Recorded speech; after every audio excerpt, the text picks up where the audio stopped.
Sai Satcharitra Chapter 2 Objective of Writing the Work. In the first chapter, I described Sai Baba's miracle of checking and destroying the epidemic of cholera by grinding wheat and throwing the flour on the outskirts of the village. I also heard about some miracles of Sai Baba to my great delight, and this delight inspired me to write this poetic work. I also thought that the description of these grand miracles would be interesting and instructive to Baba's devotees and would destroy their sins. So I began to write about the sacred life and teachings of Sai Baba. The life of the saint is neither logical nor dialectical. It shows us the true and great path, incapacity and boldness in undertaking the work. Hemant Pant initially believed that he was not fit to undertake this work. He said, "I do not know the life of my intimate friend, and nor do I even know my own mind. Then how can I write the life of a saint or describe the nature of incarnations, which even the Vedas were unable to do? One must be a saint himself before he could know other saints. Then how can I describe their glory? To write about the life of a saint is the most difficult of undertakings. One may as well measure the depth of the water of the 7 seas or enclose the sky with cloth. I knew that this was the most venturous of undertakings and that it might expose me to ridicule. I therefore invoked Sai Baba's grace. The most famous poet, saint of Maharashtra, Sri Jnaneshwar Maharaj, has stated that the Lord loves those who write about the lives of saints. The saints also have a peculiar method of getting the service, which the devotees long for, somehow successfully accomplished. The saints inspire the work, and the devotee becomes merely an indirect cause or instrument to achieve this end. For instance, in 1700 Shaka year, the poet Mahipati aspired to write about the lives of saints. Saints inspired him and got the work done. Similarly, in 1800 Shakaya year, Das Ganu's service was accepted. The latter wrote 4 works: Bhakta Vijaya, Santa Vijaya, Bhakta Leela Amrit, and Santa Kathamrit. In chapters 31, 32, and 33 of the Bhakta Leela Amrit and in chapter 57 of the Shanta Kathamrit, the sweet life and teachings of Sai Baba was very well depicted. These have separately been published in Sai Leela magazine. The readers are requested to read these chapters. Sai Baba's wonderful Leelas are also described in a small book named Sri Sainath Bhajana Mala by Mrs. Savitri Bai Raghunath Tendulkar of Bandra. Dasganu Maharaj has also composed various sweet poems on Sai Baba. A devotee named Amidas Bhavani Mehta has also published some stories about Baba in Gujarati. A few editions of the Sainath Prabha, a magazine produced by the Dakshina Bhiksha Sanshad of Shirdi, have also been published. Then one might ask the question, since so many works regarding Sai Baba exist, why should this Satcharitra be written, and what is its necessity? The answer is plain and simple.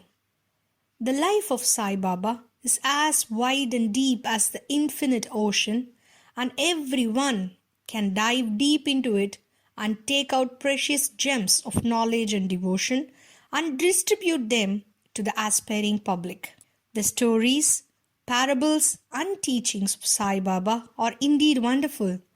They will give peace and happiness to people who are afflicted with sorrows and heavily loaded with the misery of this worldly existence, and will also bestow knowledge and wisdom both in the worldly and spiritual domains. If these teachings of Sai Baba, which are as interesting and instructive as Vedic lore, are listened to and meditated upon, the devotees will get what they long for: union with the Brahman, mastery in eightfold yoga, bliss of meditation. So I thought that I should compile these stories, and thus that would be my best service. This collection would be very delightful to those simple souls whose eyes were not blessed with Sai Baba's darshan. So I set about collecting Sai Baba's teachings and expressions, the outcome of his boundless and natural self-realization. It was Sai Baba who inspired me in this matter. In fact, I surrender my ego at his feet, thought that my path was clear and that he would make me quite happy here and in the next world. I could not myself ask Sai Baba to give permission for this work, so I requested Mr. Madhav Rao Deshpande, Baba's most intimate devotee, to speak to him for me. He pleaded for my cause and said to Sai Baba, "This Anna Sahib wishes to write your biography, so don't say that you're poor, a begging fakir, and there is no need to write it. Instead, if you agree and help him, your feet will accomplish the work. Without your consent and blessings, nothing can be done successfully." When Sai Baba heard this request, he was moved and blessed me by giving his oodi and placing his boon-bestowed hand on my head, and said, "Let him make a collection of my stories and experiences and keep notes and memos. I will help him. He is only an outward instrument. I shall myself write my autobiography and satisfy the wishes of my devotees. He should get rid of his ego and surrender it at my feet.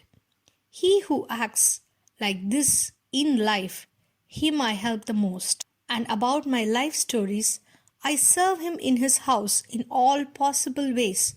When his ego is completely annihilated and no trace of it remains, I myself shall enter into him and shall write about my own life. Hearing my stories and teachings will create faith in devotees' hearts, and they will easily get self-realization and bliss. Let there be no insistence on establishing one's own view, no attempt to refute others' opinions, and no discussions of pros and cons of any subject. The word discussion reminded me of my promise to explain the story behind my receiving the title of Hemant Pan. And now I shall relate the story. I was very friendly with Kaka Sahib Dikshit and Nana Sahib Chandorkar.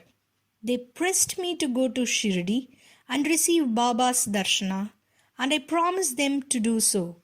But something happened meanwhile which prevented me from going to Shirdi.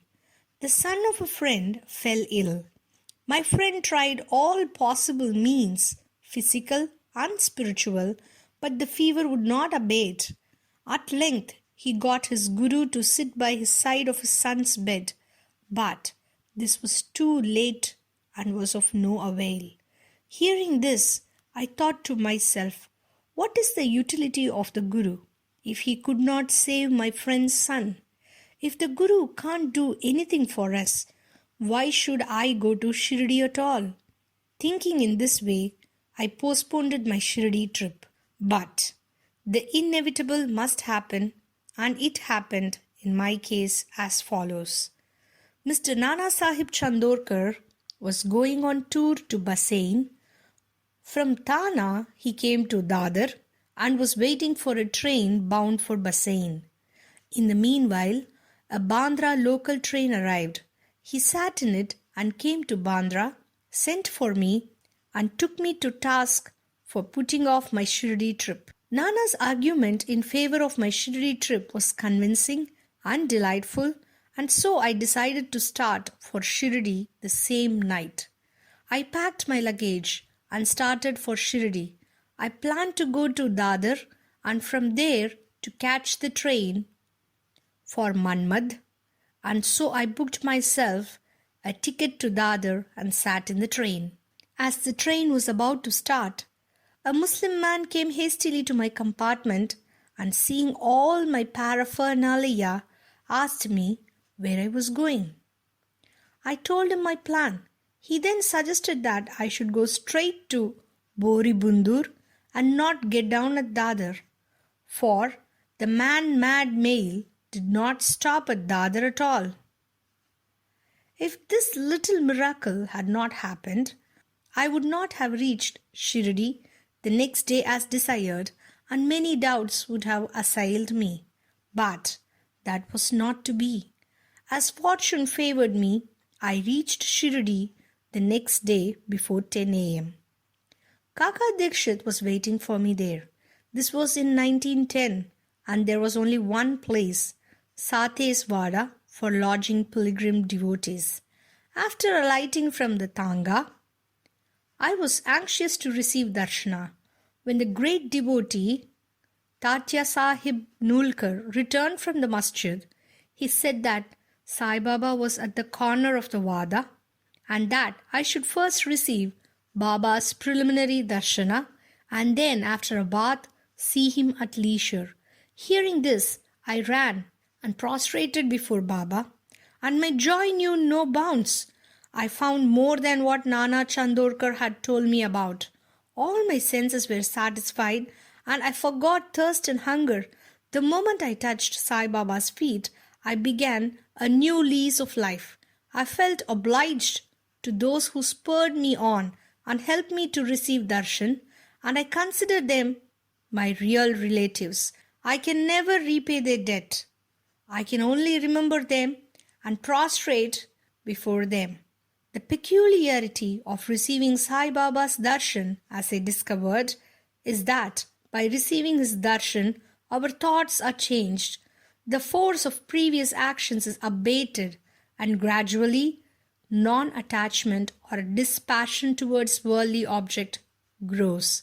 It is by the merit of actions in many past births that such darshan is attained.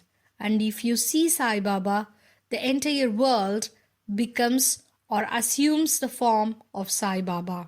Peace be to all. Bow to Sai Baba.